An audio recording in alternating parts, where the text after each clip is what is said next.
The NHL is in its golden era, with the world's best and brightest hockey players scoring at the highest rate we've ever seen in the league's vast history. And that all starts with arguably the most important position in all of hockey, the center position. In the past, I've taken a look at goalies and some wingers, and today we're going to be talking about the top 10 NHL centers who are currently active in the league. These are centers who are the biggest game changers not only for their respective franchise, but for the league as well, producing night in and night out at a high level, being known as one of the top players in the game. So if you guys have been liking the content lately and you haven't subscribed to the channel, make sure you do that now for more fun lists and videos like this, and let's get right into this one. Now, with every good top 10 list, there should be an honorable mention section, and unfortunately for this list, there were so many guys that I needed to include in the top 10 that I feel like the honorable mentions list could be an entire separate video. But just to go into it for this video, these are guys who I considered for making my top 10. JT Miller, Dylan Larkin, Connorbedard, Anze Kopitar, Nico Hischier, Roope Hintz, Mika Zibanejad, and Tage Thompson. These are all guys who I considered placing in my top 10,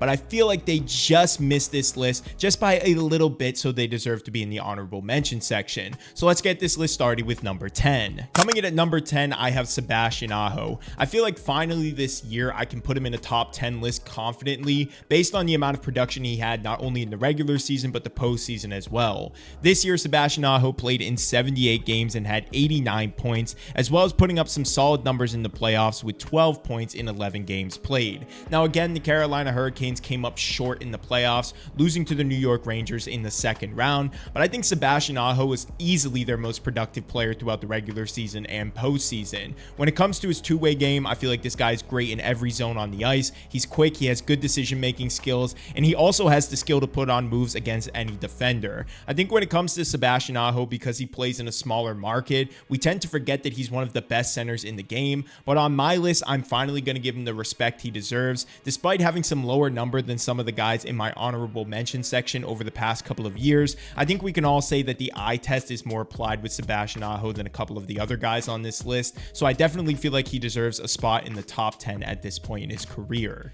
At number 9, I have Jack Eichel, and I'm going to preface this one by saying not every player needs to have 100 points to be considered a top 10 center. Sometimes things like injury or just a poor situation with a franchise can change the entire landscape of someone's career. But right now, a Stanley Cup champion and easily top 10 center in my opinion, Jack Eichel belongs on a list like this. This season, he played in 63 games and had 68 total points with 31 goals in that year. He also put up 7 points in 7 games played in the playoffs, and if you have watched any game of the Vegas Golden Knights, you'll see that with Jack Eichel on the ice, this team is 1,000 times better. And let's not forget, before Jack arrived, this team did not win a Stanley Cup. Once he arrived there, the team finally had a top franchise player and was able to get over the hump. Now, when it comes to Jack Eichel, I know he's not the most flashy player at times, but I think when this guy's on the ice, you can see that he's a massive difference maker, not only for his line mates, but just changes the way that the defensive pairings play against him. I have Jack Eichel in the top 10. I know some people might have him just outside, but I think his game and just the way that he's able to change an entire game plan for the opposing team is worth noting and putting him in a top 10 list. Coming in at number 8, I have Elias Pettersson, a guy who was a little bit underwhelming in the second half and the playoffs this year with the Vancouver Canucks. I think when it comes to Elias Pettersson, sometimes it's the consistency that really throws me off from putting him as a top 5 center. The skill, the potential, the goal scoring ability, it's all there, but just keeping him playing at a consistent level seems to be a big problem for him throughout his career. Now, in the 2022-23 season, he had the best year of his career with over 100 points, and this year he really followed it up with a solid performance, getting the Vancouver Canucks back in the playoffs. But through 2 rounds in the postseason, again, he was just incredibly underwhelming, and if you watch those series, you would hardly even notice that he was a part of the Vancouver Canucks roster.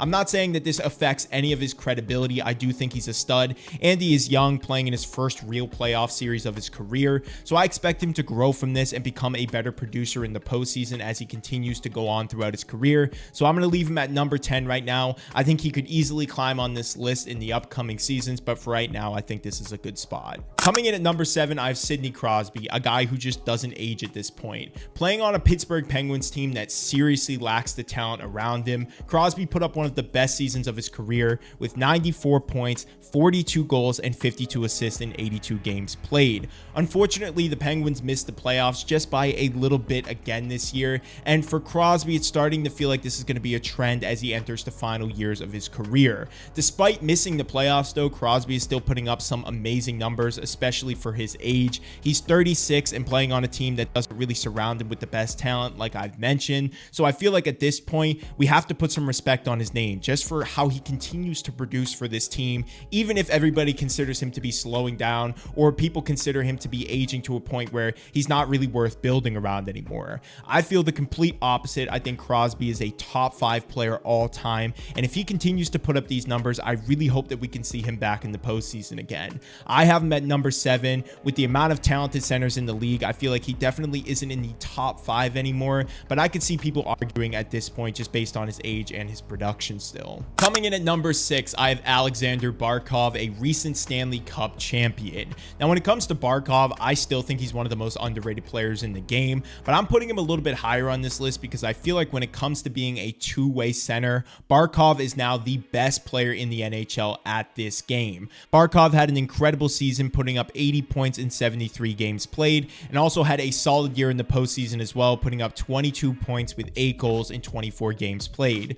Barkov is basically a point per game player, and what he does on the defensive end is incredibly underrated. I think at this point we all could talk about Barkov saying that he's not the best center because of his offensive production, but if he stopped doing all of those defensive things, I guarantee you he's going to be scoring 100 points every single year. I think some people forget putting all of that energy in on the defensive end sort of can take away from his offensive game, but clearly not by much because this guy's still putting up some amazing numbers in his career. I have Barkov in the top 6. I think there's only 5 guys who I slightly think have the edge on him based on potential and talent alone, but when it comes to two-way centers in the game, nobody even comes close to Alexander Barkov. Coming in at number 5, I have Jack Hughes. At only 23 years old, he's putting up some amazing numbers and proving why he was a first overall selection back in 2019. Last year in the 2022-23 season, he put up 99 points in 78 games played and followed it up with a little bit of a down year just based on the amount of games that he played, only participating in 62 with 74 points. Now, the Devils missed the playoffs, but it was not the fault of Jack Hughes. Clearly, their goaltending wasn't good enough. They couldn't buy a save, and the team just suffered an incredible amount of injuries, holding them back from their true potential. But after beefing up this offseason, I feel like Jack Hughes is going to easily be a 100-point player this year if he can just stay healthy. I feel like that's really the only knock on Jack Hughes' game right now. He is a smaller guy, 5'11", 175 pounds, so he will probably get injured a lot throughout his career, but when he's on the ice making plays, I think that he's easily a top 5 center in the NHL today, and we all need to start respecting his game even more because I think he's going to be one of the top 3 players in the game over the next couple of years. Coming in at number 4, I have Leon Draisaitl, a guy who just put up his 4th consecutive 100-point season.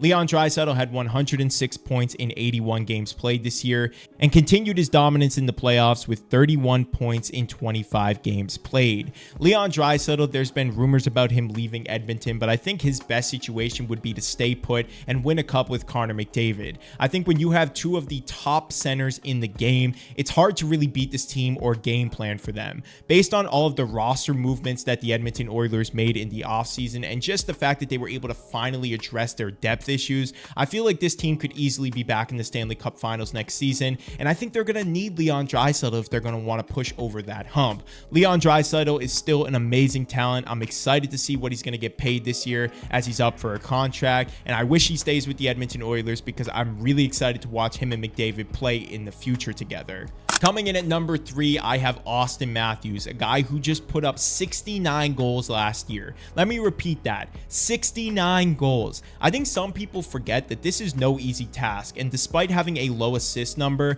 I feel like when you're tucking 69, I don't want to see a single apple on your score sheet. That's how good you are at scoring goals. Now, the biggest knock against Austin Matthews is his postseason game, but I feel like this year he showed up big time in some moments, and I actually noticed him a lot when they were playing the Boston Bruins. Bruins. But throughout the regular season, I don't think there was a question about Auston Matthews' game. After having a bit of a down year dealing with some injuries, Matthews came back swinging. Like I said, 69 tucks, and I expect him to get even more this upcoming season. He's just now entering his prime, so people need to look out for this guy because he's not done and he still has a lot to prove. Like I said, there is some topics about him and Leon Draisaitl going from 3 to 4. I feel like at this point you could really put either one at these two positions and be happy. But for me, I have Auston Matthews at number 3. I think he's easily going to get 70 goals this year. So comment what you think his season high is going to be for the 2024-25 season. Coming in at number 2, a guy who put up 140 points this season with 51 goals in 82 games played,